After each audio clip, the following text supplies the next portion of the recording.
KaraokeBooks. Northanger Abbey. Written by Jane Austen. Chapter 8. In spite of Udolpha and the dressmaker, however, the party from Pulteney Street reached the upper rooms in very good time. The Thorpes and James Morland were there only 2 minutes before them, and Isabella, having gone through the usual ceremonial of meeting her friend with the most smiling and affectionate haste, of admiring the set of her gown, and envying the curl of her hair, they followed their chaperones, arm in arm, into the ballroom, whispering to each other whenever a thought occurred, and supplying the place of many ideas by a squeeze of the hand or a smile of affection. The dancing began within a few minutes after they were seated, and James, who had been engaged quite as long as his sister, was very importunate with Isabella to stand up. But John was gone into the card-room to speak to a friend, and nothing, she declared, should induce her to join the set before her dear Catherine could join it too.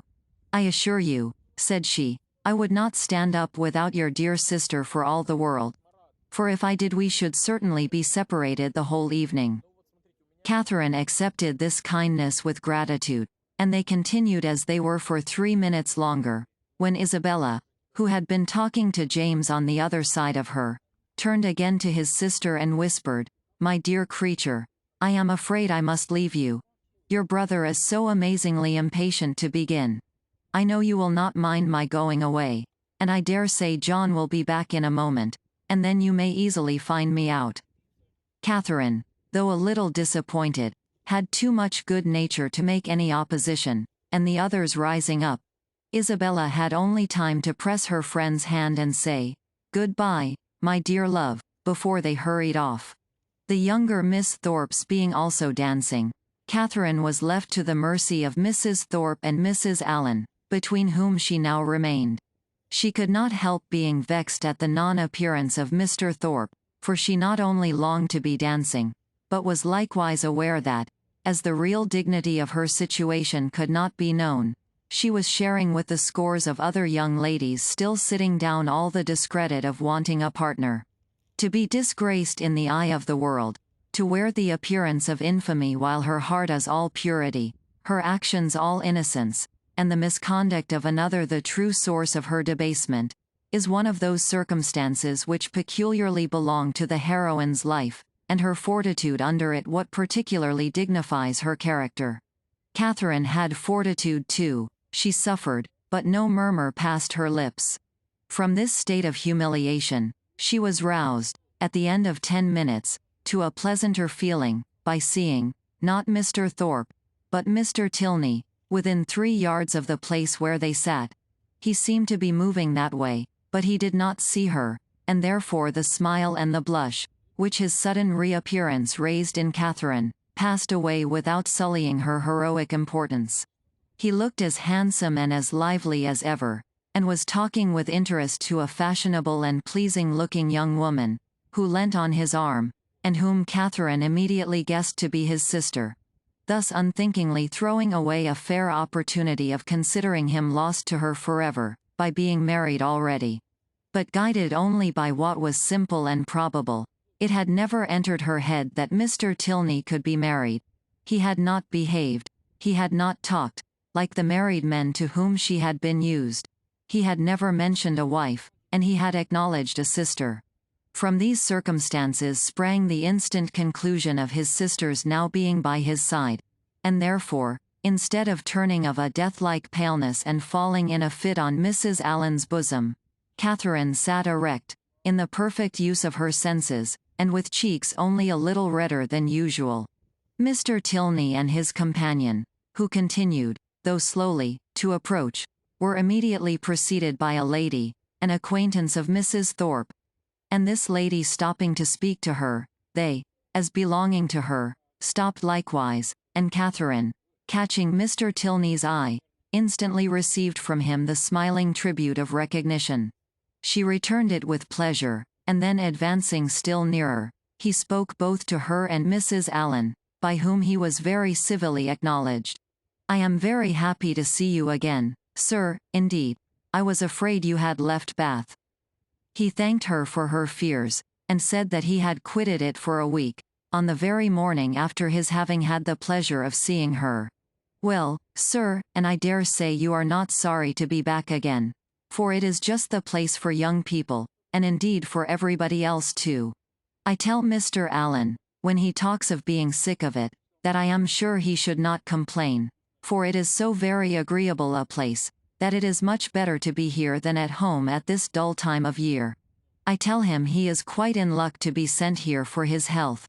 And I hope, madam, that Mr. Allen will be obliged to like the place, from finding it of service to him." "Thank you, sir. I have no doubt that he will.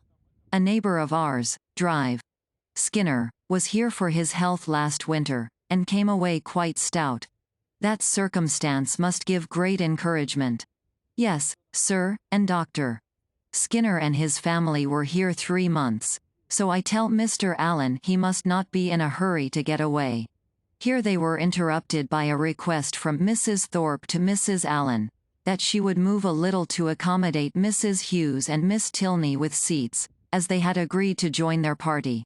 This was accordingly done, Mr. Tilney still continuing standing before them, and after a few minutes' consideration, he asked Catherine to dance with him. This compliment, delightful as it was, produced severe mortification to the lady, and in giving her denial, she expressed her sorrow on the occasion so very much as if she really felt it that had Thorpe, who joined her just afterwards, been half a minute earlier, he might have thought her sufferings rather too acute. The very easy manner in which he then told her that he had kept her waiting did not by any means reconcile her more to her lot. Nor did the particulars which he entered into while they were standing up, of the horses and dogs of the friend whom he had just left, and of a proposed exchange of terriers between them, interest her so much as to prevent her looking very often towards that part of the room where she had left Mr. Tilney. Of her dear Isabella, to whom she particularly longed to point out that gentleman, she could see nothing. They were in different sets. She was separated from all her party, and away from all her acquaintance. One mortification succeeded another, and from the whole she deduced this useful lesson, that to go previously engaged to a ball does not necessarily increase either the dignity or enjoyment of a young lady. From such a moralizing strain as this, she was suddenly roused by a touch on the shoulder, and turning round, perceived Mrs. Hughes directly behind her, attended by Miss Tilney and a gentleman. "I beg your pardon, Miss Morland," said she, "for this liberty, but I cannot anyhow get to Miss Thorpe, and Mrs. Thorpe said she was sure you would not have the least objection to letting in this young lady by you." Mrs. Hughes could not have applied to any creature in the room more happy to oblige her than Catherine. The young ladies were introduced to each other, Miss Tilney expressing a proper sense of such goodness, Miss Morland with the real delicacy of a generous mind making light of the obligation, and Mrs. Hughes, satisfied with having so respectably settled her young charge, returned to her party. Miss Tilney had a good figure, a pretty face, and a very agreeable countenance, and her air, though it had not all the decided pretension, the resolute stylishness of Miss Thorpe's, had more real elegance. Her manners showed good sense and good breeding. They were neither shy nor affectedly open, and she seemed capable of being young, attractive, and at a ball without wanting to fix the attention of every man near her, and without exaggerated feelings of ecstatic delight or inconceivable vexation on every little trifling occurrence.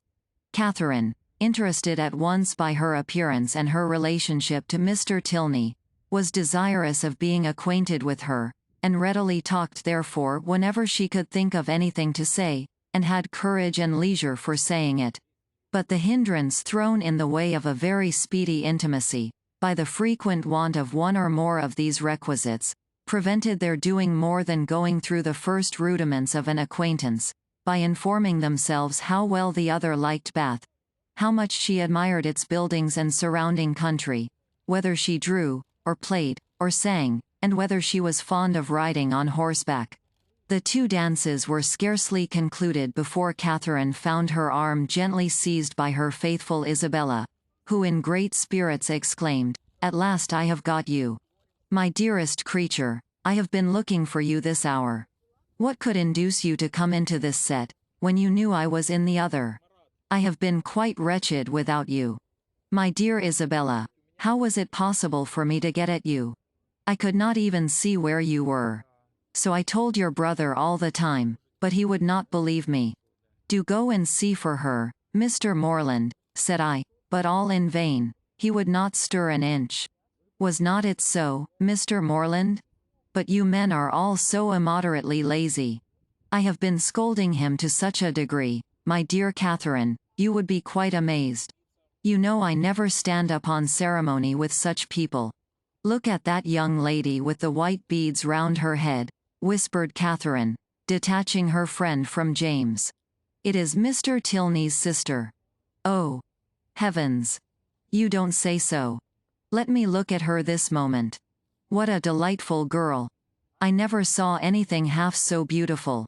But where is her all-conquering brother? Is he in the room?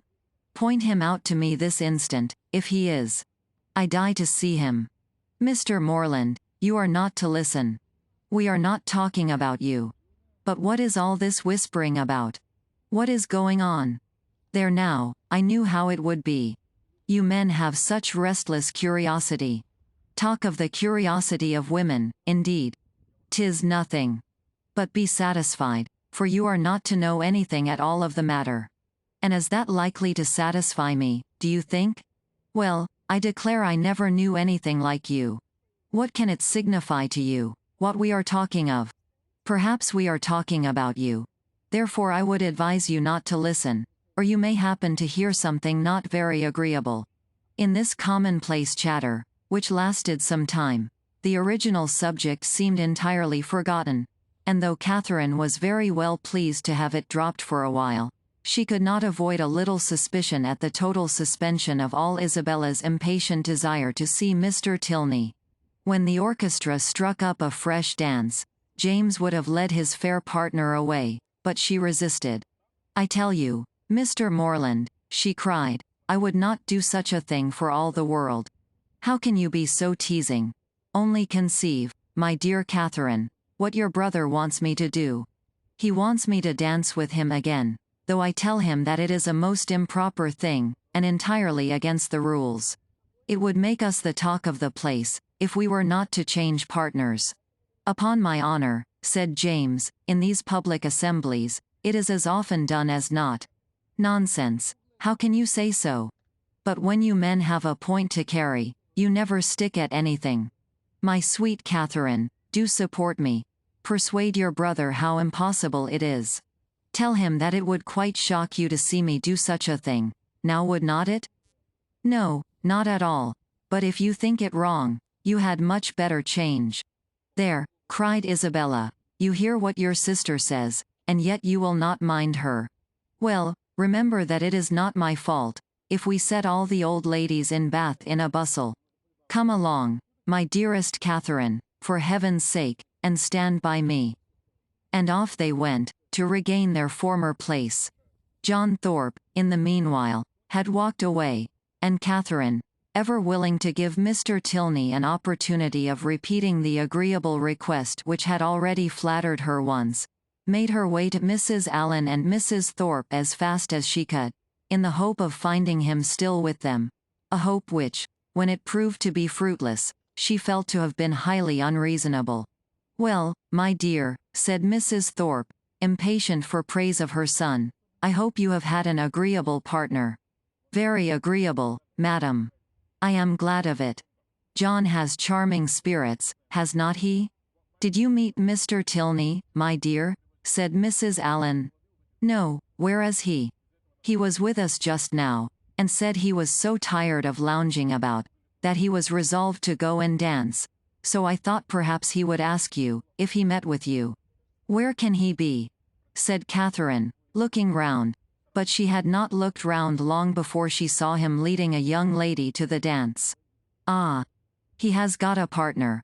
I wish he had asked you, said Mrs. Allen, and after a short silence, she added, he is a very agreeable young man.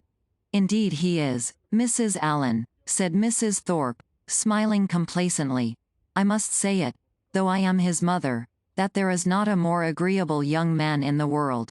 This inapplicable answer might have been too much for the comprehension of many. But it did not puzzle Mrs. Allen, for after only a moment's consideration, she said, in a whisper to Catherine, "I dare say she thought I was speaking of her son." Catherine was disappointed and vexed. She seemed to have missed by so little the very object she had had in view. And this persuasion did not incline her to a very gracious reply. When John Thorpe came up to her soon afterwards and said, "Well, Miss Morland, I suppose you and I are to stand up and jig it together again." "Oh, no. I am much obliged to you. Our 2 dances are over. And, besides, I am tired, and do not mean to dance any more. Do not you? Then let us walk about and quiz people. Come along with me, and I will show you the 4 greatest quizzers in the room. My 2 younger sisters and their partners. I have been laughing at them this half-hour."